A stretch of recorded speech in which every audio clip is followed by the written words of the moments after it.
بچه‌ها تو این ویدیو قراره درباره جوش‌های سرسیاه صحبت کنیم. اینکه چی هستن، چرا به وجود میان و چطوری میتونیم از شرشون خلاص بشیم. اگه میخوای بدونی تا آخر ویدیو با من همراه باشی. 1. استفاده از بخار آب داغ. چی لازم دارید؟ آب داغ به علاوه حوله. چطوری انجامش بدید؟ یک قابلمه آب را بجوشون، صورتت رو روی بخار آب بگیر با فاصله مناسب که صورتت نسوزه. حدود 5 تا 10 دقیقه بذار باشه. این باعث باز شدن منافذ میشه و آماده سازی پوست برای پاکسازی میشه. 2. استفاده از ماسک عسل و دارچین. چه خاصیتی داره؟ ضد باکتری و پاک کننده قوی.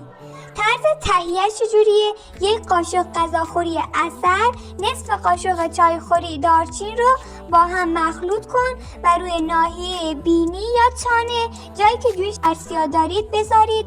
بعد از 10 تا 15 دقیقه با آب گرم بشویید. 3. استفاده از ماسک سفیده تخم مرغ. چه خاصیتی داره؟ سفت کننده پوست و جمع کننده منافذه. طرز استفاده: یک عدد سفیده تخم مرغ رو بذار تا کف کنه، با برس یا انگشت لایه نازک روی بینی بذار. یک دستمال کاغذی بذار روش و دوباره روی دستمال کاغذی یک لایه تخم مرغ بذار باشه.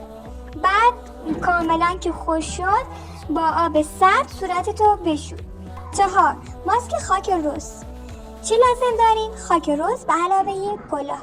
نحوه استفاده: یک قاشق غذاخوری خاک رز با یک قاشق گلاب مخلوط کن تا خمیر شکل بشه.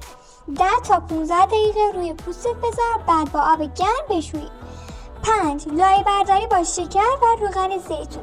چه لازم دارید؟ یک قاشق شکر و یک قاشق روغن زیتون رو مخلوط کن. چطوری استفاده کنی؟ این رو روی ناحیه بینی یا پیشونی با آرامی ماساژ بده. هفته 1 تا 2 بار کافیه. راستی این نکات یادت نره. هرگز جوش سرسیاه را با دست فشار نده چون باعث زخم و باقی موندن لکه میشه. 2. بعد از هر پاکسازی حتما مرطوب کننده استفاده کن. اگر از ویدیو ما خوشت اومد و کمکتون کرد، کانال ما رو سابسکرایب کنید، لایک و کامنت یادتون نره. تا ویدیو بعدی، خداحافظ.